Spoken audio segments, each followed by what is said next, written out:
aktivitas pemeriksaan dengan menggunakan alat poligraf untuk menentukan seseorang itu apakah terindikasi berbohong atau jujur, Yang Mulia.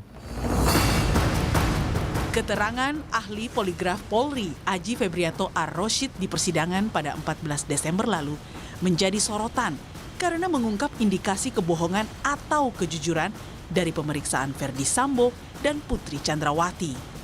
Menurut Aji, nilai minus mengindikasikan kebohongan. Bapak FS nilai totalnya minus 80. Kalau terdakwa Putri? Minus 25, Pak. Minus 25. 25. Siap. Dari scoring yang Anda sebutkan tadi, itu menunjukkan kasih apa? Apakah bohong atau jujur? Hasil plus berarti mengindikasikan seorang terperiksa NDI, tidak terindikasi berbohong. Kalau terdakwa Sambo apa? Terindikasinya apa? Minus, terindikasi berbohong. Kalau terdakwa Putri? Terindikasi Berbohong. Sebelumnya, baik Ferdy Sambo maupun istrinya Putri pernah mengaku telah menjalani tes poligraf dengan hasil terindikasi berbohong. Namun di persidangan, Ferdy Sambo dan Putri bersikukuh tidak berbohong. Saudara ditanyakan, apakah saudara melakukan penembakan terhadap Joshua? Jawaban saudara apa? Tidak. Tidak. Sudahkah hasil yang saudara ketahui? Sudah. Apa? Tidak jujur. Poligraf itu setahu saya tidak bisa digunakan dalam pembuktian di pengadilan. Hanya pendapat saja. Kuasa hukum Ferdy Sambo pun mencecar ahli poligraf Aji Febrianto terkait pertanyaan isu perselingkuhan yang tidak tercantum di berita acara pemeriksaan dan merupakan titipan dari penyidik. isunya dari penyidik. Kalau untuk struktur pertanyaannya dari kita. Saudara juga baca BAP. Siap.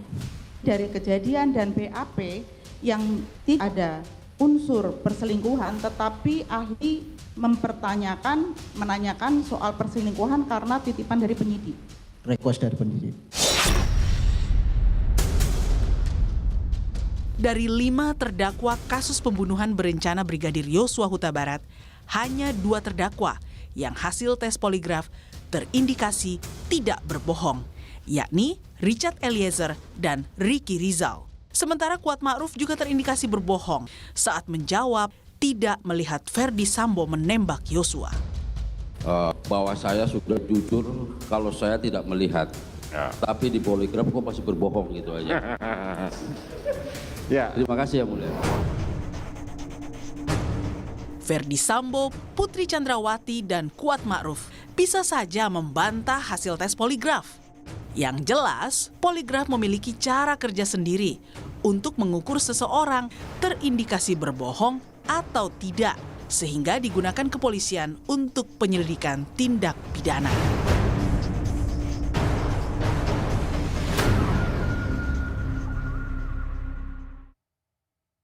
Sudah bersama saya, Ketua Asosiasi Poligraf Indonesia, Agung Prasetya. Bung Agung, terima kasih Anda menerima wawancara Rosi. Anda baru tiba dari Padang, Sumatera Barat. Agung Prasetya ini adalah salah satu dari tim pemeriksa poligraf para terdakwa kasus pembunuhan Yosua. Anda berada dalam tim poligraf ya, yang memeriksa para terdakwa. Sorry? Independen. Ya, Anda dari ahli independennya. Baik. Saya mau bertanya dulu bahwa kita mungkin masih agak awam dengan yang disebut poligraf atau bahasa mudahnya tes kebohongan. Kalau Anda mendefinisikan dengan mudah, apa poligraf itu?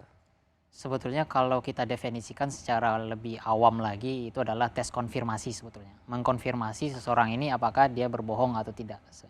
Nah, melewati serangkaian tes yang kita laksanakan, melewati beberapa tahapan menggunakan alat poligraf atau tes poligraf ini, kita akan mengetahui apakah si terperiksa ini ketika kita diberikan pertanyaan tertentu, dia berbohong atau jujur. Seperti Tapi bisa langsung kita bilang, poligraf adalah tes kebohongan. Tes kebohongan dengan catatan adalah tes itu dimaknai dengan suatu serangkaian proses seperti itu.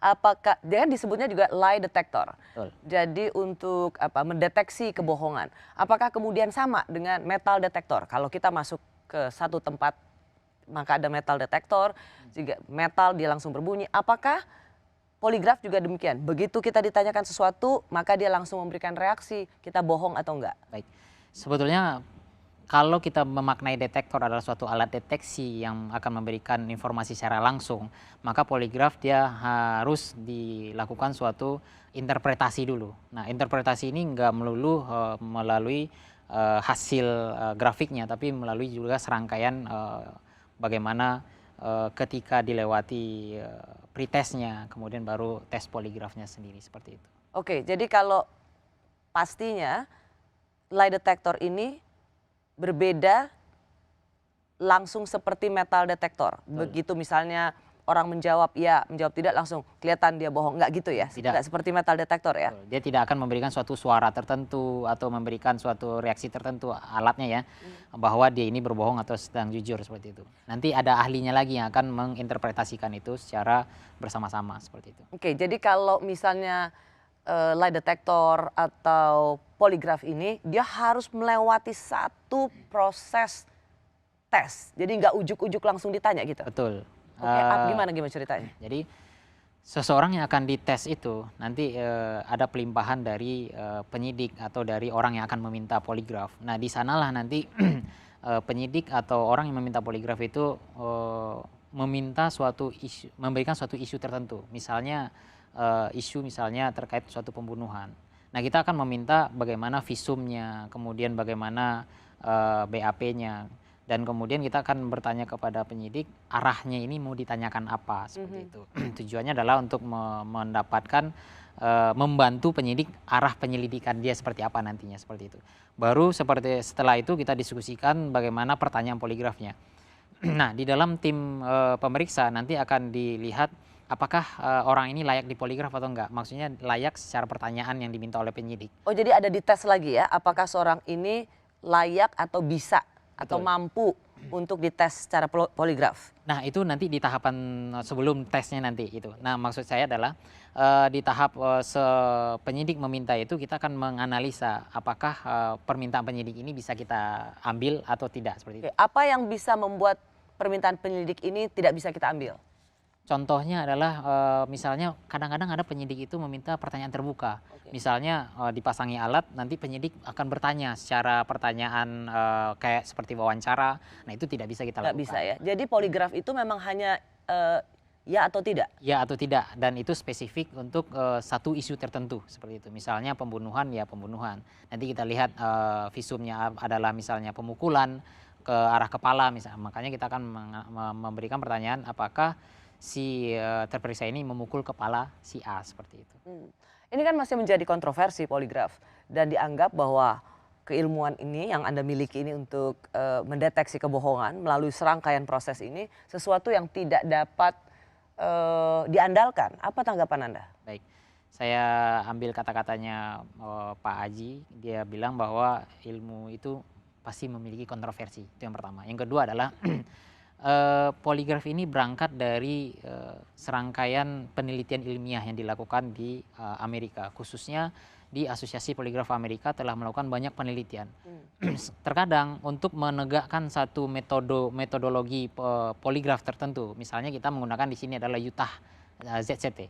Utah ZCT ini memiliki akurasi 93%. Nah, sekelompok peneliti ini ketika melakukan penelitian itu tidak ujuk-ujuk mengeluarkan statement 93%. Enggak. Dia akan mengeluarkan bentuk jurnal bahwa dia melakukan poligraf seperti ini metodologinya. Nanti orang-orang ahli poligraf dari seantero dunia dia akan melakukan pemeriksaan poligraf menggunakan metode itu. Nanti dari pemeriksaan yang berkali-kali yang ada replikasinya, disitulah muncul akurasi tersebut. Seperti itu. Jadi akurasi itu bukan didapatkan berdasarkan klaim sepihak, tapi itu adalah berdasarkan replikasi penggunaan di lapangan. Bagaimana hasil tersebut mencapai tingkat akurasi 93%. Ya. Anda juga menjadi salah satu tim pemeriksa poligraf para terdakwa kasus pembunuhan Joshua. Anda ikut memeriksa Putri Chandrawati, memeriksa hasil poligraf Verdi Sambo, Kuat Makruf, Ricky Rizal. Itulah Anda harus juga, apakah kemudian saya mau bertanya begini, apa saja rangkaian proses yang harus Anda lakukan pada mereka? Oke. Pertama kita akan menyodorkan suatu agreement bahwa dia mau diperiksa atau tidak gitu. Nanti dia tanda tangani. Kalau misalnya tidak mau menandatangani berarti dia menolak untuk pemeriksaan. Dan dari semua terdakwa ini mereka semuanya harus ada persetujuan dulu. Kalau misalnya sudah ditandatangani berarti semuanya setuju. Nah setelah itu baru kita lakukan tahap berikutnya adalah untuk persiapan di dalam ruangan poligraf. Anggap kita sudah menyiapkan semuanya, kemudian kita lakukan proses pretest atau wawancara. Nah di proses wawancara inilah kita akan menerangkan bagaimana cara kerja poligraf, kemudian kita gali tentang kesehatannya, tentang riwayat sosialnya. pada semua terdakwa? Pada semua terdakwa. Dan yang Pada terakhir, waktu itu mereka masih jadi tersangka ya? Masih di Bareskrim? betul. Nah, yang terakhir adalah di wawancara itu kita akan melakukan wawancara naratif. Naratif itulah kita meminta si terperiksa untuk berbicara tentang kronologi kejadian di suatu tempat yang akan misalnya di waktu itu di Magelang. Kita akan minta untuk cerita versi dari terperiksa seperti itu. Baru masuk ke tes poligraf ya dan Tahap, tidak? Betul. Setelah pemeriksaan wawancara tadi, kita lakukan namanya tes awal atau acquaintance test atau Numstim test, di mana tujuannya adalah untuk memastikan si terperiksa ini sudah terbiasa dengan penggunaan alat, kemudian untuk memastikan bagaimana pola reaksi si terperiksa ini ketika jujur maupun ketika berbohong, dan untuk memastikan bahwa terperiksa ini layak di poligraf atau tidak. Gitu. Kalau memang tidak layak, kita nggak bisa melakukan tes poligraf berikutnya. Singkat cerita, dari semua tersangka yang waktu itu Anda ikut menjadi bagian dari tim pemeriksa poligraf kasus pembunuhan Yosua ini, berapa lama tuh mengetes mereka? Kalau untuk wawancaranya sendiri kadang-kadang bisa lebih dari 3 jam, kadang bisa 4 jam seperti itu. Jadi nggak ujuk-ujuk ya? Apakah Anda berselingkuh dengan almarhum? Nggak ujuk-ujuk pertanyaan? Nggak bisa. Karena itu suatu kesalahan yang fatal, nggak sesuai dengan SOP yang ditetapkan oleh Asosiasi Poligraf Amerika. Itu satu dari begitu banyak pertanyaan. Betul. Oke, di belakang saya kalau Anda lihat ini alat yang biasa dipakai untuk tes poligraf. Dan saya akan mencoba melihat seperti apa alat ini bekerja. Saya masih bersama Agung Prasetya, ia adalah Ketua Asosiasi Poligraf Indonesia. Ia banyak diminta untuk menjadi tenaga ahli dalam memeriksa tes kebohongan atau poligraf. Ia juga menjadi salah satu dari tim pemeriksa poligraf bagi para tersangka sebelumnya dalam kasus pembunuhan Yosua. Bung Agung, saya ingin memberikan gambaran pada penonton Rosi seperti apa alat poligraf, bagaimana Anda melakukannya. Sebelumnya boleh saya terangin masing-masing alat ini apa? Oke. Ini adalah alat untuk sensor untuk pernafasan. Ada pernafasan di dada dan di perut. Coba Anda ini angkat gitu. Oke. Ini seperti ini dia. Ambil langsung dipasang aja Bung Agung. Oh langsung ya? Baik. Biasanya memang mereka yang diperiksa duduk seperti ini? Duduk seperti ini, dalam artian senyaman mungkin. Senyaman mungkin. Tapi sebelum duduk senyaman mungkin, kita akan meminta izin untuk memeriksa. Karena izin itu wajib. Jangan sampai nanti kita nggak diizinkan dan ujuk-ujuk kita melakukan pemasangan, nanti itu bisa. Itu yang tadi Anda bilang harus ada kesediaan ya. Betul, dari yang terperiksa untuk mengikuti tes poligraf ini. Betul. Oke, sebelum pemeriksaan kita pastikan dulu tidak ada aksesoris yang melekat di tubuh. Cincin, jam, gelang, tidak usah. Tapi masih ada anting saya? Nggak apa-apa. Oke. Intinya nggak ada yang menghalangi di bagian dada ke bawah. Gitu. Baik, silakan. Oke, Bu Rosi, saya mohon minta izin untuk memasangkan alat poligraf. Boleh seperti ini dulu. Oke, saya mohon izin.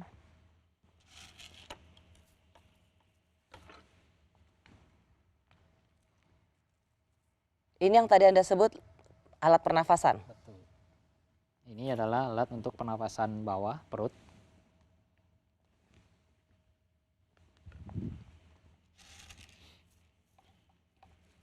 Kemudian ini adalah untuk sensor pernapasan dada. Boleh diturunkan tangannya. Oke, mohon maaf. Oke, boleh tangannya santai aja. Boleh senderan. Oke, jadi ini alat untuk mengatur pernafasan dada. Ini bawah untuk perut. Untuk perut, oke. Karena manusia itu kadang-kadang ada nafas dada, ada nafas perut. Makanya kita akan mengcover hal itu. Oke. Boleh kakinya agak majuin sedikit ke depan aja. Oke. Pastikan tidak ada kabel yang akan menghalangi terperiksa nantinya dalam proses pemeriksaan. Pinjam tangan kiri seperti ini. Boleh senderan nggak apa-apa? Oke. Tegang juga. Ini persis seperti alat yang Anda pakai? Betul. Seperti inilah? Alatnya standar? poligraf standarnya seperti ini.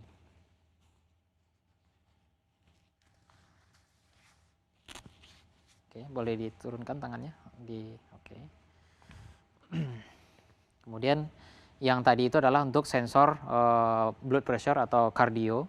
Kemudian kita akan menggunakan sensor electrodermal activity. Boleh diturunkan aja nggak apa-apa. Ini adalah sensor keringat. Oke. Sensor keringat di jari ya? Di jari. Oke. Jadi alat ini untuk melihat apakah kalau orang berbohong dia lebih tersengal-sengal begitu atau lebih? Kita melihat pola reaksi. Oke. Jadi manusia itu ada pola reaksinya, bagaimana itu yang kita nilai nanti. Nah, orang yang masuk ruangan poligraf itu, baik dia berbohong, orang yang mau berbohong atau orang yang mau jujur itu akan memiliki kadar gugup yang sama gitu. Gugupnya itu maksudnya adalah secara dasar dia akan pasti tidak nyaman dengan situasi ruangan poligrafnya, ada alatnya. Kemudian dia pasti akan berpikir dalam kepalanya itu, saya mau diapakan, saya mau ditanyakan apa, kemudian saya bisa lulus tes poligraf atau tidak, seperti itu. Kemudian kalau orang yang memang ada niatan untuk berbohong dalam pemeriksaan poligraf, beban dia itu ada nambahnya lagi. Bebannya adalah dia takut untuk ketahuan berbohong. Nah, sehingga dia akan berusaha untuk memanipulasi bagaimana reaksi tubuhnya dia itu, seperti itu. Nah, walaupun mereka berusaha untuk memanipulasi, pemeriksa yang berpengalaman itu akan mengetahui bagaimana dia saat di pemeriksaan poligraf dia berusaha memanipulasi poligraf atau tidak, seperti itu. Oke, jadi dari alat inilah yang menyensor reaksi-reaksi tubuh. Betul. Oke. Nah, nanti jadi meskipun ucapannya A, padahal sebenarnya ucapannya B, itu akan tubuh kita akan memberikan reaksi. Betul. Apakah ia memberikan kejujuran atau tidak? Oke. Jadi seperti yang saya terangkan lagi, poligraf ini jawabannya hanya iya dan tidak. Nah, ketika dia menjawab tidak terkait dengan kejadian atau perkara tertentu atau permasalahan tertentu, ketika dia menjawab tidak, nah tidaknya inilah yang akan kita konfirmasi.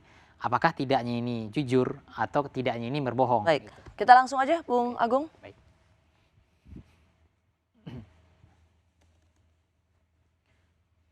Alat ini terkoneksi langsung ke laptop Anda ya? Nah, di laptop ini tujuannya adalah untuk pengendali dan juga untuk memperlihatkan bagaimana reaksi tubuh ketika dilakukan poligraf.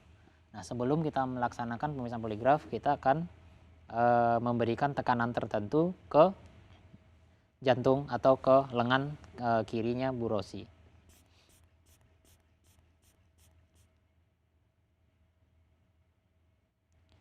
Kita memberikan tekanan di atas 50. Tujuannya adalah supaya jangan terlalu menyakiti terhadap si terperiksa.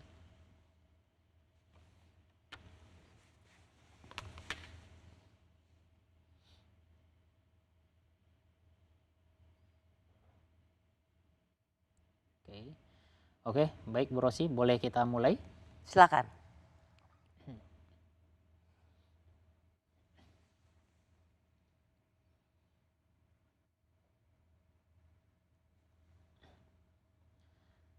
Tes dimulai, pandangan tetap ke depan, mohon untuk tetap tenang.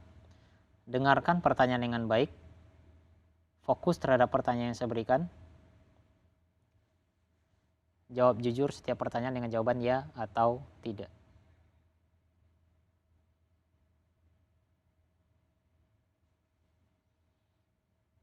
Apakah Anda mengerti? Saya hanya memberikan pertanyaan yang sudah kita diskusikan. Ya.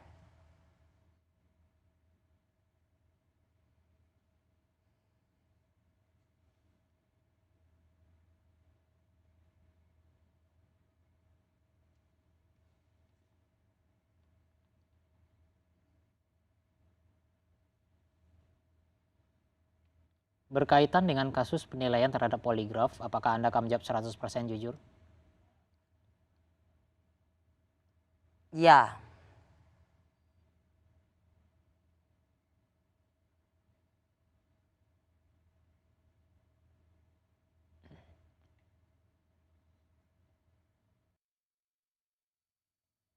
Seumur hidup, apakah Anda pernah berkata setidaknya satu kebohongan? Tidak.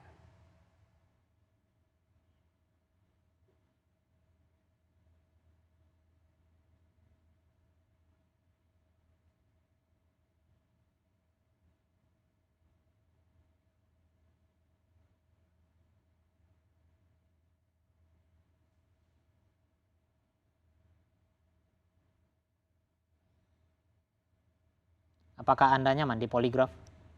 Tidak.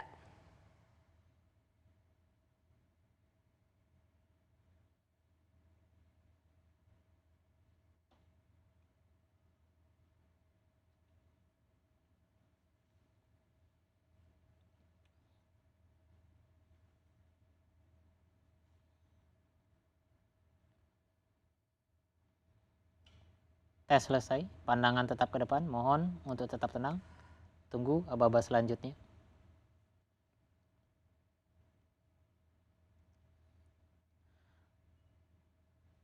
Oke, setelah itu kita beri jeda untuk istirahat. Udah bisa langsung kelihatan nggak bohong apa nggak?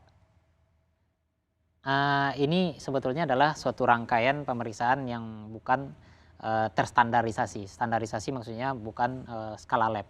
Karena kita melakukan uji hanya untuk simulasi aja. Ya. Sehingga kita nggak bisa menjadikan ini tolok ukur menilai seseorang. Oke. Karena pemeriksaan poligraf itu ada serangkaian yang akan kita lakukan sehingga disitulah adanya standar yang ditetapkan oleh Asosiasi Poligraf Amerika. Jadi di sini experience yang kita ingin tunjukkan adalah alat yang digunakan ini untuk pendeteksi keringat di jari, ya kan, Bung Agung.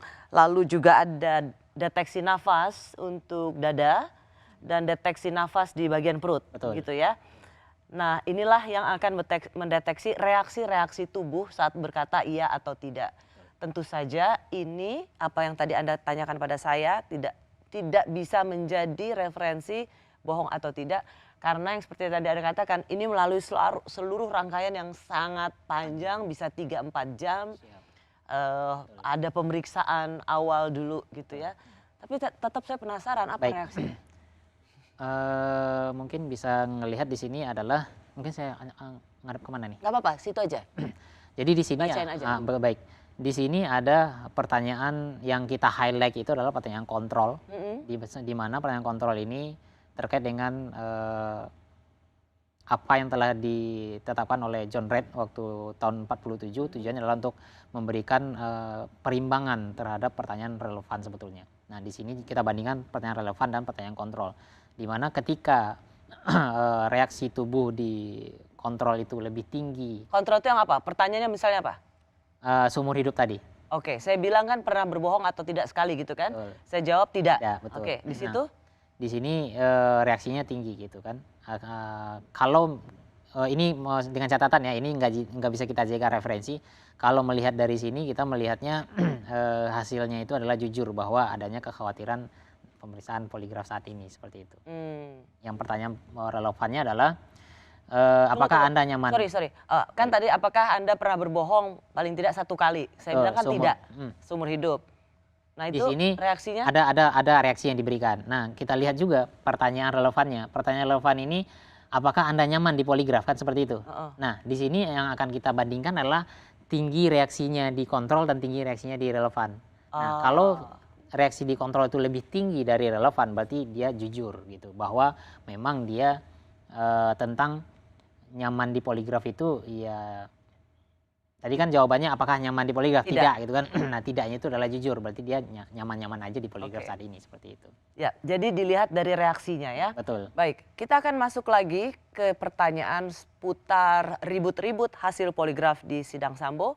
Kami ingin menyampaikan bahwa sangatlah disayangkan dalam pembuktian yang dilakukan oleh Puslapor ini hanya berdasarkan isu kemudian titipan penyidik. Ahli harusnya mengetahui dampak yang ahli berikan terhadap hasil ini kepada keluarga saya. Tapi inilah faktanya yang mulia. Tidak ada hubungannya dengan perkara 340 ahli tanyakan ke istri saya. Saya hanya bisa menangis, tapi diminta untuk melanjutkan. Dan saya melanjutkan karena saya takut dibilang tidak kooperatif dalam pemeriksaan. Bahwa saya sudah jujur kalau saya tidak melihat, tapi di poligraf kok masih berbohong gitu aja. Terima kasih yang mulia. Masih bersama saya, ia adalah Ketua Asosiasi Poligraf Indonesia Agung Prasetya yang kerap membantu pemeriksaan kasus kriminal di kepolisian. Tadi sudah melihat bagaimana 3 terdakwa di persidangan protes lah terhadap hasil poligraf ini. Saya mau minta klarifikasi dari Anda karena Anda juga bagian dari tim pemeriksa poligraf bagi para terdakwa kasus pembunuhan Yosua. Yang dikatakan oleh Ferdi Sambo adalah bahwa apa yang Anda tanyakan itu hanyalah pertanyaan titipan penyidik. Saya mau klarifikasi, betul itu memang titipan penyidik semua pertanyaannya? Baik, sebetulnya tujuan dari pemeriksaan poligraf ini adalah untuk menjadikan arah terang bagi penyidik bagaimana suatu kasus yang akan dia ungkap, seperti itu. Pertama itu. Yang kedua adalah mengenai titipan. Sebetulnya baik penyidik atau klien yang meminta untuk dipoligraf, untuk meminta dilakukan poligraf, itu mereka memang meminta untuk suatu case tertentu, karena memang penyelidikan mereka di arah yang terkait dengan poligraf yang akan dilakukan. Jadi ketika kita melakukan maksud dari titipan tadi itu memang ada permintaan, permintaan karena untuk dibilang request dari penyidik. Ya, request dalam artian memang permintaan gitu. Tapi untuk request hasil poligraf itu tidak ada bisa di request. Jadi hasil poligraf itu tidak dapat diotak-atik dan tidak dapat dimanipulasi untuk hasil. Hasilnya, jadi penyidik nggak bisa mengintervensi, bikin hasilnya bohong ya, Betul. bikin hasilnya jujur ya, nggak bisa. Nggak bisa. Tapi saya mau klarifikasi dulu dari sisi pertanyaan. Apakah misalnya pertanyaan soal apakah Anda selingkuh itu memang titipan dari penyidik atau temanya itu memang request dari klien, struktur pertanyaan, bentuk pertanyaan itu murni dari para ahli poligraf. Baik, ketika ada pertanyaan misalnya gitu kan mengenai perselingkuhan, nanti tim pemeriksa akan menganalisa ini pertanyaan ini layak ditanyakan nanti atau enggak. Kalaupun layak, seperti apa nanti pertanyaan yang akan muncul. Nah nanti setelah didiskusikan ternyata misalnya layak, baru kita klarifikasi kepada penyidik atau pihak yang meminta bahwa ini bisa dipoligraf terhadap pertanyaan ini, seperti itu. Oke, jadi tidak melulu bisa langsung ahli poligraf ini didikte, ajukan pertanyaan ini ya, pakai ini ya, itu tidak bisa. Karena memang pernah ada suatu kejadian, ini di luar konteks ini ya, bahwa ada permintaan suatu penyidik atau permintaan dari suatu yang meminta pemeriksaan poligraf terkait kasus pembunuhan waktu itu. Dan penyidik meminta kasusnya itu diminta pertanyaan mengenai pengemplangan pajak atau adanya manipulasi pajak lah gitu. Nah saat itu kita nggak serta-merta menerima permintaan penyidik. Kita akan mengarahkan penyidik bahwa ini adalah suatu kasus pembunuhan. Sebaiknya kita melakukan pertanyaan yang terkait dengan itu yang lebih bagus. Ya, Anda ingin mengatakan bahwa ini bagian dari pengalaman Anda sebagai seorang ahli poligraf, integritas ahli dalam menerapkan keilmuannya itu tidak bisa diintervensi oleh siapapun. Baik, saya mau masuk juga karena tadi soal pertanyaan soal perselingkuhan dan itu terkait dengan apa yang terjadi di Magelang. Kita lihat dulu. Karena ada protes dari terdakwa, kenapa pertanyaan yang sangat personal itu ditanyakan? Ini dia. Yang periksa saudara Putri ini saudara atau Saudara ya, saudara ahli ya. Siap. Bagaimana waktu itu yang saudara ahli dengar waktu soal keberatan tanggal 7 itu, apa yang disampaikan Bu Putri? Beliau kan untuk menyampaikan kronologis di tanggal 7. Untuk tes poligraf itu? Untuk kronologisnya, untuk bukan kronologisnya. untuk tesnya. Betul. Ya, Jadi kalau surat, saya kan tanya ini secara faktual, Siap. ya, betul ada surat persetujuan. Siap. Tetapi yang bersangkutan menyampaikan untuk menceritakan keterangan tanggal 7, Siap. mana terjadi kekerasan seksual, Siap. yang bersangkutan menolak. Siap. Kenapa tidak menghentikan proses itu? Kenapa Anda teruskan pemeriksaannya? Atau Anda melakukan antisipasi supaya hasil tetap optimal? Apa Tidak, upaya? jadi untuk cerita kronologis kejadian itu kan bagian dari tes. Kalau seseorang itu memang periksa memang tidak mau untuk menceritakan, ya itu hak terperiksa. Kita tidak bisa memaksa seperti itu. Untuk pemeriksaan tetap kita lanjutkan. Untuk dilakukan tes poligraf itu tadi di awal sebenarnya sudah disinggung. Yang diperiksa harus ada kepercayaan. Siap. Terhadap tes itu baru bisa optimal dilakukan. Betul ya? Siap. Saudara ahli. Nah, ketika Bu PC menolak menyampaikan di pretest itu terang, dan tadi saudara ahli sampaikan berarti dia tidak punya kepercayaan kepada pemeriksa untuk menyampaikan keterangan soal tanggal 7 kejadian itu. Bagaimana hasilnya bisa divalidasi bahwa itu optimal? Padahal butuh kepercayaan dalam melakukan tes itu. Kami tidak tahu apakah beliau percaya sama kita atau tidak. Jadi untuk menentukan seseorang itu ya untuk dilakukan pemeriksaan ada namanya tes angka. Nah di situ kita lihat grafiknya seperti apa, apakah seseorang ini memang layak untuk dilakukan pemeriksaan ataukah tidak. Kalau memang tidak layak, tidak kita lanjutkan. Bung Agung, itu tadi dalam persidangan ya, kolega Anda yang ditanya seputar hasil poligraf. Saya minta klarifikasi dulu, karena Anda ikut serta dalam pemeriksaan ini. Betul ada pemaksaan terhadap menceritakan kejadian di Magelang?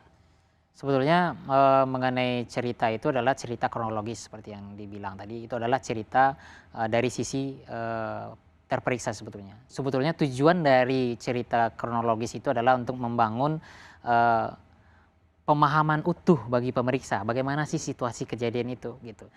Seandainya si terperiksa, dan dalam kasus ini terperiksa tidak mau untuk melanjutkan cerita tersebut, itu tidak apa-apa, itu tidak akan mengganggu proses pemeriksaan poligraf karena itu hanya bagian dari rangkaian interview atau rangkaian pretest. Karena rangkaian dan itu memang tidak dilanjutkan pada waktu itu? Hanya rangkaian ceritanya. Setelah itu kita akan bertanya apakah boleh kita melanjutkan prosesnya. Kata beliau silahkan dilanjutkan. Dan jadi hanya soal apa yang terjadi di Magelang antara Putri dan almarhum Yosua. Betul, kita tidak melanjutkan hal itu. Yang perlu dikasih catatan adalah kita setelah proses itu kita mempersilahkan untuk istirahat dulu. Kita berikan istirahat. Sebelum sampai ke situ, pengacara kan mengatakan bahwa sudah disinggung harus ada kepercayaan terhadap tes itu baru bisa optimal dilakukan. Karena memang betul ya, ketika Bu PC menolak bahkan di pretest itu, dan jadi saudara Ali sampaikan berarti dia tidak punya kepercayaan kepada pemeriksa. Oke. Ada distrust. Tidak apa-apa. Mungkin di tengah jalan terjadi distrust, ketidakpercayaan terhadap pemeriksa. Namun distrust itu akan kita lakukan konfirmasi berdasarkan tes awal namanya. Nah di tes awal itulah kita melakukan proses untuk kelayakan si terperiksa ini masih bisa dilanjutkan poligraf atau tidak. Dan waktu Anda lakukan itu dan sewaktu kita melakukan tes awal tersebut kita melihat ada kelayakan untuk diperiksa lebih lanjut seperti itu. Makanya kita akan melanjutkan tes poligraf saat itu. Oke, jadi memang soal kronologi apa yang terjadi yang dianggap sangat privat, trauma itu tidak Anda lanjutkan. Betul. Tapi kemudian dan sepakat itu ya tidak apa-apa. Tapi ada tes-tes lainnya tetap ditanyakan. Nah makanya ada tes awal yang saya bilang tadi. Tujuannya untuk mengklarifikasi si terperiksa ini layak dilanjutkan atau tidak seperti itu. Kita juga lihat bahwa dalam persidangan disebutkan ada para terdakwa yang memiliki hasilnya dua. Bisa indikasi bohong, bisa indikasinya tidak berbohong. Contohnya misalnya soal poligraf Kuat. Ini dia. Kalau terdakwa Kuat, Untuk saudara Kuat kita lakukan 2 kali pemeriksaan Bapak. 2 kali melakukan pemeriksaan, hasilnya Yang pertama adalah -9 dan yang kedua adalah -9, yang pertama -9, yang kedua adalah -13. -13. Kasih jelas. Yang pertama +9, yang kedua -13. Dari scoring yang Anda sebutkan tadi, itu menunjukkan kasih apa? Apakah bohong atau jujur atau apa itu? Antara bohong dan jujur apa itu? Terdakwa Kuat jujur dan terindikasi berbohong. Oh, abu-abu dia, jujur dan terindikasi berbohong. Jadi mohon izin untuk saudara Kuat Ma'ruf kita lakukan 2 pemeriksaan dengan isu yang berbeda, Bapak. 2 pemeriksaan dengan isu yang berbeda. Siap. Artinya 2 pertanyaan yang 2 berbeda pertanyaan, ya. Siap. Nah, kalau pertanyaan yang pertama indikasinya apa? Jujur. Jujur. Apa pertanyaannya? Pertanyaan relevannya adalah apakah kamu memergoki persetubuhan Ibu Putri dengan Joshua? Apa jawaban dia? Jujur. Jujur. Siap. Oh, berarti dia memergoki, tidak memergoki. Karena berarti izin- tidak melihat dia. Siap. Indikasi kedua, apa pertanyaannya? Untuk indikasi kedua untuk saudara Kuat yang dilakukan pemeriksaan pada tanggal 9 September adalah apakah kamu melihat Pak Sambo menembak Joshua? Apa jawabannya? Jawabannya saudara Kuat tidak. Nah, itu Terus itu hasilnya indikasinya apa? Bohong apa? Berbohong. Bohong. Ini kan langsung ke satu pertanyaan bohong, satu pertanyaan jujur. Padahal tadi Anda bilang itu melalui serangkaian proses yang panjang. Gimana nih penjelasannya? Jadi dua hasil itu memiliki 2 pemeriksaan yang berbeda dan waktu yang berbeda. Oke. Jadi yang pertama adalah kita mengenai memergoki tadi. Nah itu hasilnya bahwa dia jujur bahwa dia tidak memergoki. Gitu. Dan itu hanya satu pertanyaan dari Satu begitu banyak pertanyaan serangkaian tadi. yang terjadi di Magelang. Betul. Nah kemudian kita lakukan di hari yang berbeda terkait dengan melihat peristiwa penembakan. Nah itu menghasilkan hasil bahwa dia si Kuat Ma'ruf berbohong seperti itu. Bahwa bohongnya ini berarti dia melihat terjadinya proses peristiwa penembakan seperti itu, berdasarkan hasil poligraf. Oke, apakah kemudian bisa dikatakan ketika soal di Magelang melihat persetubuhan itu dan dia menjawab tidak, maka keseluruhannya memang apa yang dia katakan jujur atau hanya pada poin itu saja? Hanya poin itu aja ya, karena isunya itu adalah isu dia melihat sesuatu. Nah, tapi tadi Kuat Ma'ruf mengatakan saya ini sudah berbicara jujur, mengapa masih dibilang bohong? Yeah. Bagaimana apa yang Anda lihat reaksi dari tubuh atau badan kita bahwa mulut misalnya mengatakan ya atau mulut mengatakan tidak, tapi respons di badan itu mengatakan sebaliknya? Waktu kita praktek tadi di sesi yang barusan bahwa ketika dia itu jujur berarti dia cenderung bereaksi di pertanyaan kontrol kan seperti itu. Nah hasilnya adalah positif plus gitu kan. Kalau dia cenderung berbohong dia itu akan bereaksi di pertanyaan relevan sehingga kita memberi skor negatif. Nah itu nanti yang akan diberikan skor dari masing-masing pertanyaan. Jadi satu set pertanyaan poligraf itu ada 11. Kita melakukan 5 kali pengulangan. Pengulangan kedua 11 lagi dengan urutan yang berbeda. Kemudian pengulangan ketiga berbeda lagi. Kemudian sampai yang kelima seperti itu. Pengulangan itu maksudnya sebenarnya pertanyaan sama aja ya? Sama. Hanya diulang-ulang aja? Betul. Kita melihat dan konsistensi. Anda akan melihat konsistensi reaksinya. Bisa nggak gini sederhananya ya? Misalnya kalau dia mengatakan sesuatu yang tidak terjadi atau dia berusaha berbohong, mudahnya bisa nggak? Misalnya jantungnya lebih berdebar atau oh ya tadi kita lupa untuk ngasih tahu bahwa di bawah saya duduk itu juga ada alat sensor ya? untuk gerak. Oke. Sensor gerak dia. Nah, apakah meskipun orang bicara jujur, sensor gerak yang saya duduki itu juga bisa memberikan sinyal yang berbeda? Sensor duduk itu tujuannya adalah terkadang seseorang itu memanipulasi reaksi tubuhnya itu melalui gerakan, dia gerak dikit. Nah dia gerak dikit sehingga bereaksi di pertanyaan tertentu. Dia tujuannya adalah pertanyaan tertentu supaya hasilnya dia jujur. Nah itu ada orang yang berusaha memanipulasi seperti itu. Namun usaha dia itu akan terhalangi oleh pandangan pemeriksa atau analisa dari pemeriksa seperti itu. Nah, sehingga pemeriksaan berpengalaman akan melihat apakah si terperiksa ini berusaha memanipulasi atau tidak. Oke, kalau misalnya minus 25 tuh artinya apa? Baik. Di sana kan ada minus 25, minus 8, minus 13 seperti itu kan. Nah, itu terkait dengan awareness atau kesadaran seseorang terperiksa tersebut terhadap konsekuensi yang akan dia terima ketika dia berbohong seperti itu. Semakin tinggi rasa kekhawatiran dia terhadap konsekuensi kalau dia berbohong, itu nilai minusnya biasanya akan meningkat. Sorry. Kesadaran Jadi dia menyadari konsekuensi. kalau dia bohong. Betul. Ada orang yang terkadang itu dia tahu konsekuensinya tapi dia udah pasrah. Ya udah terima aja, makanya negatifnya akan menurun nantinya. Oke, tapi saya pengen masuk ke kenapa kok bisa minus 25 itu, apakah itu artinya semua yang dikatakan dari seluruh proses itu memang bisa terindikasi bohong semuanya? Semuanya berbohong, seperti itu. Jadi dia kalau ada nilai yang lebih tinggi itu dia khawatirnya ada kekhawatiran yang lebih tinggi lagi.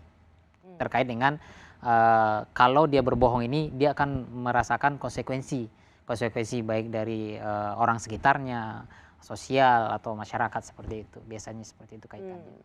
Makanya singkatnya atau sederhananya berbohong saja. Betul. Karena dia khawatir akan ada konsekuensi kalau dia berkata jujur. Gitu. Betul. Hasil tes poligraf kerap kali menimbulkan kontroversi. Masih layakkah hasil tes deteksi kebohongan ini menjadi alat bukti di persidangan? Alat poligraf itu reliable, dia bisa diandalkan, mungkin kita tidak perlu eksaminasi lagi di persidangan, cukup pakai alat itu saja. Kalau 93%, 100% benar, kita tidak perlu menguji dengan bukti yang lain, cukup dengan alat itu saja. Tetapi sistem bekerjanya peradilan pidana kan tidak pernah menggunakan itu, dan itu disampaikan oleh ahli kemarin, jarang sekali digunakan alat poligraf tersebut. Tadi menarik mengenai yang kualitas keakuratan tes poligraf yang 93%. Berarti kan ada kemungkinan tidak akurat 7%. Kalau boleh saya simpulkan begitu. Nah, apa yang bisa menyebabkan ketikuratannya 7% itu? Saya tidak tahu. Lah, tadi saudara menyatakan, tadi kan sudah ditanya, keakuratan itu 93%, bukan 100%. Kalau 100% saya tidak bertanya. 100% hanya milik Allah Subhanahu wa Ta'ala. Bersama saya Ketua Asosiasi Poligraf Indonesia Agung Prasetya, ia adalah salah satu dari tim pemeriksa poligraf para terdakwa kasus pembunuhan Yosua. Bung Agung, terakhir yang ingin saya tanyakan, banyak yang merasa bahwa pemeriksaan poligraf di sidang Sambo dengan melibatkan terdakwa Sambo ini dianggap tidak cukup kredibel, tidak dapat dijadikan acuan karena bisa memberikan framing negatif pada mereka. Apa tanggapan Anda? Baik. Semua rangkaian pemeriksaan poligraf ini standarnya adalah Asosiasi Poligraf Amerika dan mereka melakukan penelitian dan itu ada standar saintifik atau standar ilmiahnya. Sehingga apa yang menjadi rujukan kami itu adalah berdasarkan nilai ilmiah, bukan berdasarkan asumsi semata. Seperti itu yang bisa saya bisa. Baik, terima kasih Bung Agung Prasetya sudah berbagi tentang apa saja yang menjadi peran Anda dalam keilmuan atau ilmu poligraf ini. Terima kasih sekali lagi. Terima kasih. Terima kasih juga bagi Anda yang senantiasa menyaksikan program Rosi. Kita jumpa lagi minggu depan. Tetaplah di Kompas TV, independen, terpercaya.